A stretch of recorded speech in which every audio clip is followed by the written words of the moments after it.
Hi friends, మనం ఈ వీడియోలో శత్రువు అనేవాడు ఎలా ఉంటాడు, ఎలా పుడతాడు, దీనికి సొల్యూషన్ ఏమి, దీనికి తీసుకోవాల్సిన జాగ్రత్తలు ఏమి అనే దాని గురించి ఫ్రెండ్స్. ఫస్ట్ అయితే మనం ఎదుగుతూ ఉంటే ఆటోమేటిక్గా శత్రువు అనేవాడు మనకి ఎక్కువగా పుట్టుకొని వస్తాడు ఫ్రెండ్స్. శత్రువు అనేవాడు ఎట్లా పుడతాడంటే మనం ఎదుగుతున్నాము అని అర్థం ఫ్రెండ్స్.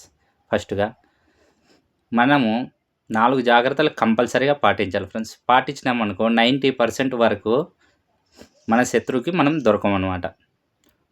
ఫస్ట్ వచ్చేసి మన వీక్నెస్ అనేది ఎప్పటికీ తెలియకూడదన్నమాట.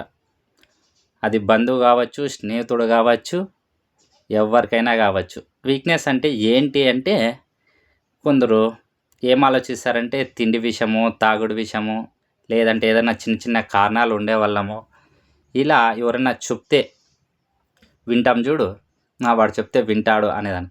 ఇట్లా రకరకాలుగా ఒక్కో మనిషికి ఒక వీక్నెస్ అనేది ఉంటుంది ఫ్రెండ్స్. ఈ వీక్నెస్ అనేది నీ వరకు మాత్రమే తెలిసి ఉండాలి, బయట వానికి అస్సలకి తెలియకూడదు. తెలిసినదనుకో నీ లాక్ మన చేతిలో ఉన్నట్లు అనమాట. ఎందుకంటే వాడు సమయం బట్టి ఆ లాక్ అనేది ఓపెన్ చేస్తాడనమాట. మీకు అర్థమైంది అనుకుంటున్నా. రెండో వీక్నెస్ అనేది మన ఆస్తులు గురించి ఎట్టి పరిస్థితుల్లోనూ మనం బయట చెప్పకూడదు అనమాట. వీని దగ్గర ఇంత ఉంది అంత ఉంది అని తెలిసినదనుకో శత్రువు ఆటోమేటిక్గా నీ పెట్టుకొని వస్తాడనమాట. వీడిని ఎలా అయినా చెడు అలవాట్లకు చేసైనా, ఆకర్షించైనా, అట్రాక్షన్ ఇచ్చైనా కానీ మనం సపోర్ట్ ఇస్తున్నామన్నట్లా చెప్పి మన జీవితాలనే నాశనం చేస్తాడు ఫ్రెండ్స్. ఇలా శత్రువు రెండో రకంగా ఉంటాడు ఫ్రెండ్స్. ఇది మంది రెండో వీక్నెస్. మూడోది వీక్నెస్ ఏంటంటే మన దగ్గర ఎంత డబ్బు ఉందనేది ఏ పొద్దుటికి కానీ ఎవ్వరికి కానీ తెలియకూడదు అనమాట.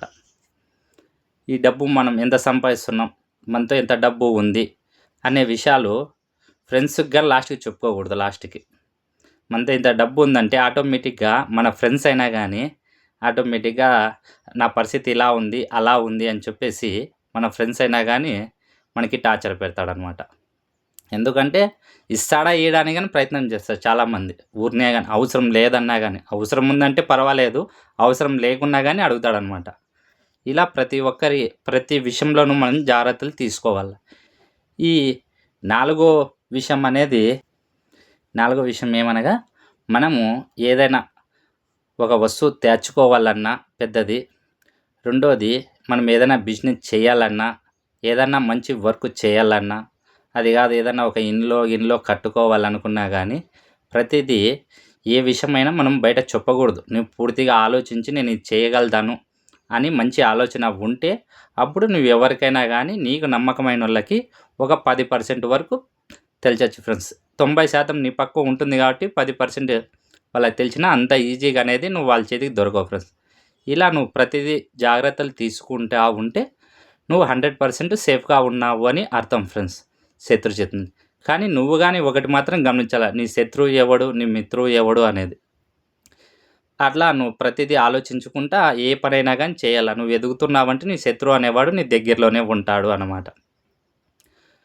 ఇది ప్రతిదీ మనం జాగ్రత్తలు తీసుకుంటే నీ లాక్లు అనేది నీ దగ్గరే ఉంటాయి, నీ శత్రువు దగ్గరికి పోవు అన్నమాట. నీకు నచ్చినట్లయితే ఒక లైక్ చేయండి ఫ్రెండ్స్. ఉంటా, బాయ్.